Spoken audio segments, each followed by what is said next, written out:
Hai semua, kali ini saya akan menjelaskan tentang influencing. Sebelum membahas lebih lanjut, perkenalkan saya Felinda Nurul dengan belakang 128. Pertama-tama, kita harus mengetahui apa itu kepemimpinan.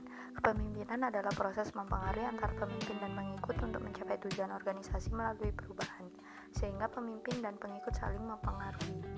Selanjutnya, power menurut Slavska mengatakan power berbicara mengenai kapasitas satu pihak untuk mempengaruhi pihak lain dengan output, komitmen penyesuaian, dan penolakan.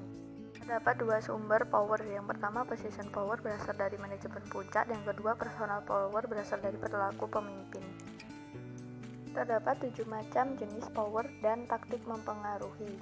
Yang pertama, legitimate power adalah kekuatan yang didasarkan pada posisi pemangku kepentingan yang diberikan oleh organisasi. Yang kedua, reward power adalah kekuatan yang didasarkan pada kemampuan pemimpin untuk mempengaruhi orang lain dengan sesuatu yang bernilai. Ketiga, coercive power adalah kekuatan yang melibatkan hukuman dan menahan penghargaan. Yang keempat, referent power adalah kekuatan yang didasarkan pada hubungan pribadi dengan orang lain. Yang kelima, expert power adalah kekuatan yang didasarkan pada keterampilan pengetahuan. Yang keenam, information power adalah kekuatan yang didasarkan pada data user yang diinginkan oleh orang lain. Yang ketujuh, connection power adalah kekuatan yang didasarkan hubungan seorang atasan dengan orang-orang yang berpengaruh.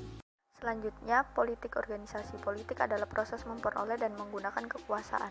Lalu, bagaimana politik organisasi di perusahaan besar? Pada dasarnya, organisasi besar lebih bersifat politik, dan semakin tinggi level manajemen, maka semakin penting politik tersebut. Pembahasan selanjutnya yaitu perilaku politik. Terdapat 3 macam. Yang pertama, networking. Yang kedua, timbal balik. Yang ketiga, koalisi.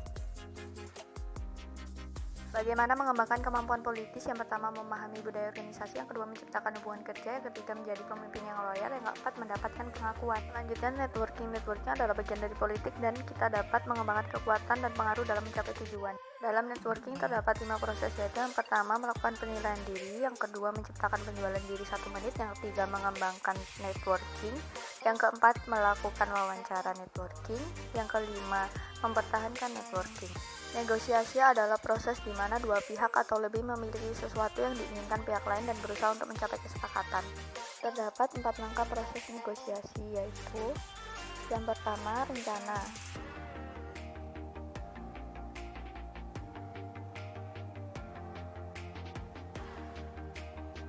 Yang kedua, negosiasi.